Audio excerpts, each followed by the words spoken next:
Benita përfshihet në një debat të ashpër me Tonin, ku tensioni mes tyre shpërthen hapur para të gjithëve. Ajo shprehet e revoltuar dhe e shgënjur, duke thënë se Toni nuk ka qenë kurrë i sinqert me të dhe se qëllimi i tij i vetëm ka qenë ta përdorte për lojën dhe për interesat e veta brenda shtëpisë. Sipas Benitës, çdo afrim dhe çdo fjalë e Tonit ka qenë e llogaritur, pa ndjenja të vërteta dhe pa respekt. Gjatë debatit, Benita tregon se është ndjerë e nënvlerësuar dhe e tradhtuar, duke theksuar se ajo nuk është një person që lejon të manipulohet apo të shfrytëzohet. Ajo shprehet përrazi se nuk do t'ia fal kurrë këtë sjellje Tonit dhe se për të marrëdhënia mes tyre ka marrë fund përgjithmonë.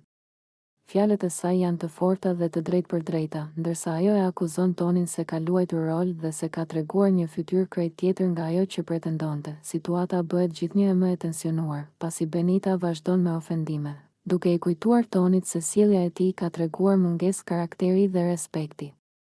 Banorët përreth ndihen të sikletosur nga përplasja e fortë, ndërsa debati mes tyre duket se ka lënë pasoja të mëdha.